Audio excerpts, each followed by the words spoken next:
यदि आपने पहले ही बुसान ट्रेन देख लिया तो ज़ॉम्बी कैंपस निश्चित रूप से आपको फिर से वही तनावपूर्ण रोमांचक माहौल महसूस करा सकता है। अब मैं आपके लिए पूरी कहानी कहूँगा। कहानी स्कूल के प्रयोगशाला में होती है, जहाँ एक छात्रा को एक प्यारी चूहा दिखाई देता है। जब वह उसे छेड़ने के लिए हाथ बढ़ाती है तो गलती से उसकी उंगली कट जाती है और खून का स्वाद चखने के बाद चूहा हिंसक हो जाता है। इसके बाद वह छात्रा पर हमला करने की कोशिश करता है, जिससे वह बहुत डर जाती है। इसी समय विज्ञान के शिक्षक ली ब्योंग चान प्रयोगशाला में वापस आते हैं और देखते हैं कि आंखों के सामने के दृश्य देखकर छात्रा लड़की जैसे ही जाने की सोचती है, उसे ली बिंगचैन एकदम से खींचकर लैब में वापस लाता है। अगले दिन तक क्लास टीचर ने जब नाम पुकारे तो छात्रा लड़की नहीं दिखी और सहपाठियों से पता चला कि उसने कल कक्षा की सफाई की थी और अंत में लैब में गई थी। जल्दी ही क्लास टीचर उसे ढूंढते हुए पहुंचा, लेकिन ली बिंगचैन ने कहा कि उसने उसे नहीं देखा। इसी समय कमरे से अचानक आवाज आई, लेकिन ली बिंगचैन ने कहा कि यह प्रयोगात्मक चूहे की वजह से है। जैसे ही क्लास टीचर चले गए, ली बिंगचैन तुरंत कमरे में वापस गए और देखा कि काटी गई छात्रा का दौरा पड़ रहा है। इसलिए उन्होंने उसे दवा दी, लेकिन यह केवल संक्रमण को धीमा कर सकता था। जब ली बिंगचैन पढ़ाने गए,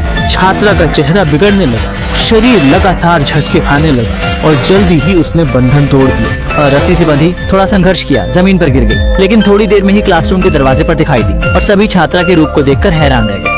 डर से कांप उठी। वो कुछ ही कदम चली थी कि जमीन पर गिर पड़ी। पान चू रेन ने स्थिति समझने के बाद तुरंत छात्रा को चिकित्सा कक्ष ले जाने का आदेश दिया, लेकिन छात्रा ने बिस्तर पर पागलों की तरह संघर्ष किया और वेन झाओ की कलाई पर खरोंच डाल दी। डॉक्टर ने स्थिति को असामान्य जानकर जल्दी से उसे एक शांतिदायक इंजेक्शन दिया और पान चू रेन ने भी तुरंत आपातकालीन सेवा को कॉल किया। जल्दी ही छात्रा को एम्बुलेंस में भेज दिया गया। बाद में ली बिंगचैन को ऑफिस में बुलाया गया और पता चला कि छात्रा को अस्पताल भेजा गया है। ली बिंगचैन तुरंत घबरा गए। उन्हें पता था कि यह वायरस से संक्रमित हो चुकी है और इसे जल्द से जल्द अलग करना होगा। अगर ये फैल गया तो परिणाम अकल्पनीय होंगे, लेकिन प्रिंसिपल इसे गंभीरता से नहीं ले रहे थे। उन्हें लगा कि ली बिंगचैन डर अननेसेसरीली फैला रहे हैं और उनके दिमाग में केवल कुछ दिनों बाद होने वाली स्कूल की प्रतियोगिता थी और वह नहीं चाहते थे कि इस घटना का कोई बुरा असर पड़े। लेकिन पान चू रेन ने पहले ही पुलिस को सूचित कर दिया था। ली बिंगचैन को जल्दी ही काबू में कर लिया गया। अनजाने में ही एक संकट आने वाला था। छात्रा को भेजने के बाद लौटे डॉक्टर ने अपने हाथ में तीव्र दर्द महसूस किया। जब उन्होंने आस्तीन ऊपर की तो देखा कि उनके हाथ पर कांटे का निशान काला होने लगा था। मूलतः छात्रा को इंजेक्शन देते समय वे गलती से काटे गए थे। उस वक्त उन्होंने ध्यान नहीं दिया था, लेकिन अब यह स्थिति ऐसी बन जाएगी यह नहीं सोचा था। अक्रूर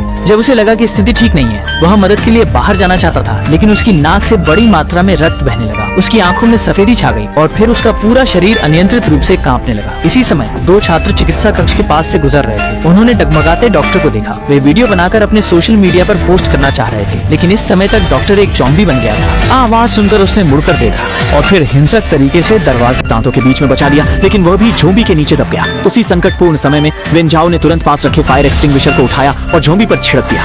इस तरह किंगशान बच गया। इस समय पूरा गलियारा धूल से ढका हुआ था। दोनों ने इस अवसर का लाभ उठाकर वहां से दौड़ लगाई। उन्होंने कुछ बचे हुए लोगों के साथ एक कक्षा को ढूंढा और बिना किसी नुकसान के वहां छुप गए। ये सभी बचे हुए लोग उनके पुराने परिचित थे। जब वे लोग बाहर की स्थिति को देख रहे थे, अचानक एक हाथ दिखाई दिया। ये उनके सहपाठी शू हो था, जिसने सीढ़ी का इस्तेमाल करते हुए वहां पहुंच गया था और उसके पीछे था कक्षा अध्यक्ष नामना।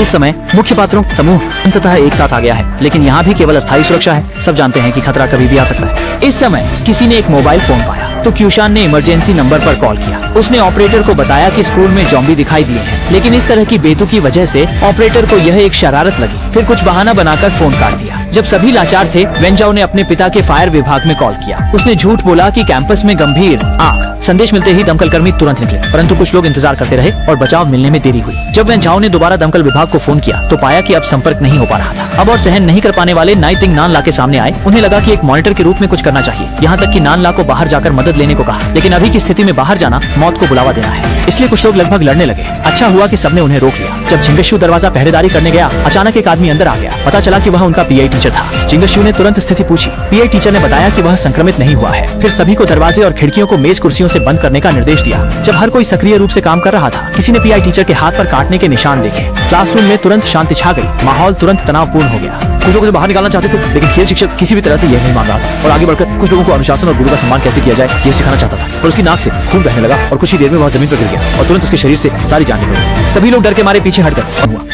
पीटी शिक्षक फिर से उठ गया और दूसरों पर हमला करने के लिए आगे बढ़ा।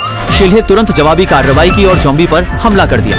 हर एक भी पास की मेज उठाकर सीधे जॉम्बी को दीवार पर कस लिया और फिर उसे नीचे गिरा दिया गया। थोड़ी ही देर में, कुछ सेकंड में वह लड़की भी जॉम्बी बन गई। जैसे ही उसने हमला किया, दाशियों ने उसे तुरंत काबू में कर लिया। ये देखकर कि यहाँ अब सुरक्षित नहीं है, शुहू ने मौका पाकर क्लासरूम में फंस गया। ये देखकर अवयामा ने जल्दी से एक खिड़की उतार ली और शुहे की तुरंत मदद की। दूसरों ने भी इसका अनुसरण किया और फिर जॉम्बियों से मुकाबला किया। इसी महत्वपूर्ण क्षण से ही लोग थकने लगे, उसने दरवाजा खोलने में सफलता पाई। ये देखकर कुछ लोगों में नई ऊर्जा का संचार हुआ और वो तेजी से कक्षा में अंदर छिप गए। जब बर्ट घर में आने के बाद वेंजाओ को पता चला कि मोबाइल फोन गलियारे में गिर गया था और जैसे ही सभी ने सोचा कि सुरक्षित है, अचानक जॉम्बी ने शीशा फोड़कर लगभग अंदर आ गए थे। कुछ लोग जल्दी से एक मेज लाए जिससे बमुश्किल खिड़की को बंद किया जा सका। इसके बाद वॉन जाओ, जैसे ही वेंजाओ का मूड थोड़ा अच्छा हुआ, उसने देखा कि उसकी सहेली का हाथ बर्फ जैसा ठंडा हो गया है और जल्द ही परिवर्तन के लक्षण दिखाई देने लगे। असल में इसके बाद जो दृश्य हुआ वह था जोरदार मरोड़ और हड्डियों की चरमराहट के साथ करीबी दोस्त जल्दी से एक जॉम्बी बन गई और फिर दोनों की ओर झपटने लगी। चिंगशान ने उसे एक वेंगेओ ने उसे मजबूती से थाम लिया। उसके दिमाग में बस इन दोनों की बातें थी, छोटी छोटी बातें। चाहे चिंगशान कितना भी समझा ले, वो हाथ नहीं छोड़ना चाहती। चिल बहुत दुखी हो गया जब चिंगशान को जॉम्बी के हमले का सामना करना पड़ा।